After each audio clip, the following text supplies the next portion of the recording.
वक्त की बड़ी खबर के साथ लोकसभा चुनाव की तैयारियों में जुटी रालोद आज से आरएलडी शुरू करेगी समरसता अभियान। लोकसभा क्षेत्रों में सेक्टर संगठन का विस्तार करेगी और ऐसे में बागपत से चौधरी जयंत सिंह शुरुआत करेंगे।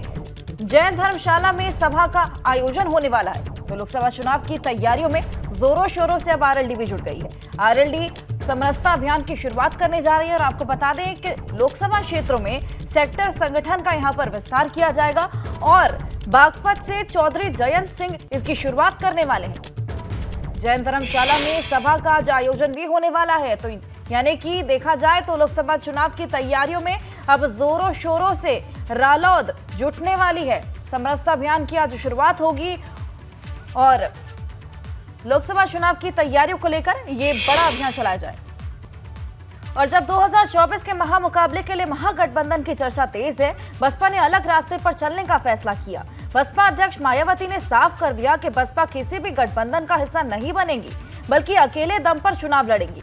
लखनऊ में हुई समीक्षा की बैठक में मायावती ने पार्टी पदाधिकारियों, नेताओं और कार्यकर्ताओं को लोकसभा चुनाव की तैयारियों में जोरों से जुटने के निर्देश दिए।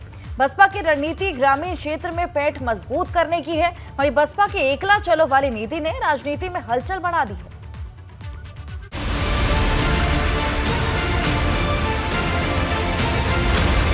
चौबीस के लिए बसपा का परफॉर्मेंस प्लान, मिशन 80 पर माया की एकला चलो नीति, दिल्ली विजय के लिए बहुजन सेवा की गांव यात्रा। 2024 के लोकसभा चुनाव के लिए बसपा की तैयारी बड़ी है और विरोधी दलों की टेंशन बढ़ाने वाली है।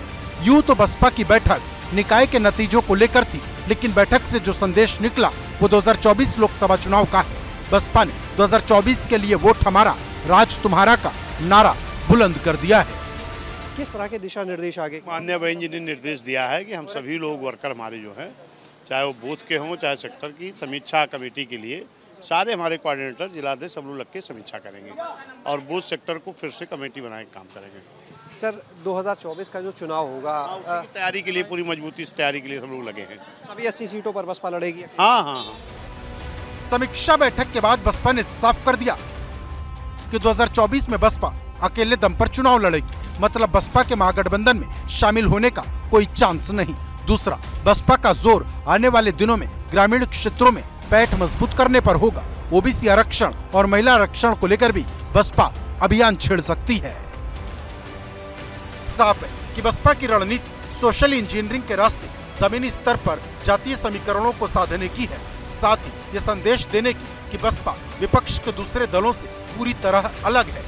बहुत महत्वपूर्ण है और मजबूती के साथ हम लोग काम करेंगे। हम मजबूती के साथ काम करेंगे और बहन जी का जो आदेश है उसका पालन करेंगे। बहन जी का निर्देश है कि लोकसभा के चुनाव की तैयारी के साथ लोकसभा के चुनाव की तैयारी के अंदर पार्टी के कार्यकर्ता लग जाएंगे। यही काम है, इसके अलावा कोई काम।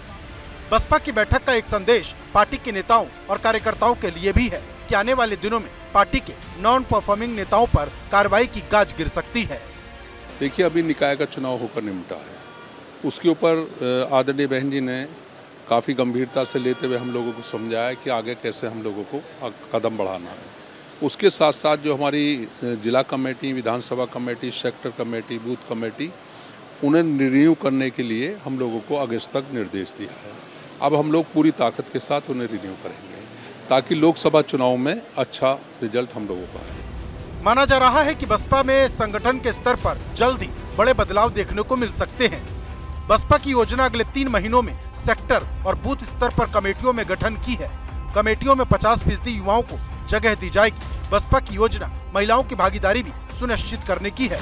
सितंबर में बसपा सदस्यता कार्यक्रम भी चलाएगी। सभी पदाधिकारियों को निर्देश दिए गए कि अगले 3 महीने यानी अगस्त तक बूथ स्तर की कमेटियों का रिव्यू किया जाए, उनका पुनर्गठन किया जाए और खास बात ये कि इन कमेटियों में पुराने कार्यकर्ताओं को भी शामिल किया जाएगा। साथ ही 50% चेहरे नौजवानों के होंगे, यानी पुराने कार्यकर्ताओं का अनुभव और उसके साथ में नौजवानों की ऊर्जा। इसके साथ ही महिलाओं को भी इन कमेटियों में शामिल करने का सुझाव दिया गया है। मतलब बसपा ने 2024 के कुरुक्षेत्र में अकेले दम पर बूथ विजय की हुंकार भर दी है, जिसे लेकर सियासत का पहिया तेज रफ्तार से घूम रहा है। देखिए, मायावती अकेले लड़े या सब मिल के लड़े, भाजपा का जीतना तय है और प्रधानमंत्री मोदी जी का बनना भी तय है। उनकी पार्टी है और वो पार्टी की अपनी माननीय राष्ट्रीय अध्यक्ष हैं, उनको निर्णय लेने का अवसर है।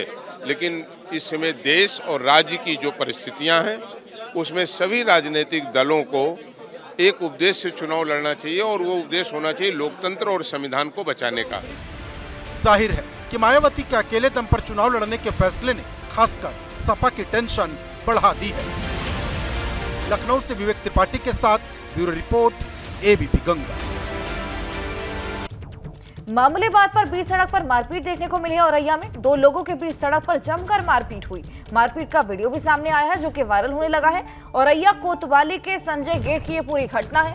देखिए तस्वीरें हम आपको दिखा रहे हैं। औरैया की ये तस्वीरें हैं जहां पर मामूली सी बातचीत पर मारपीट में वो बात तब्दील हो गई।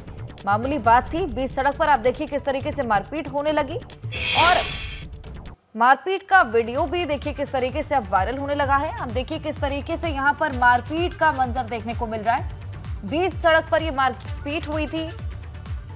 औरैया कोतवाली के संजय गेट की ये पूरी घटना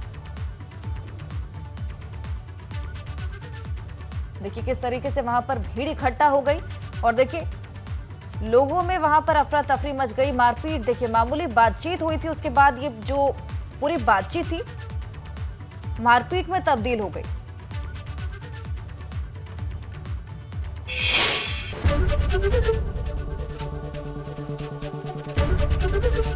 एबीपी गंगा, खबर आपकी, जुबान आपकी।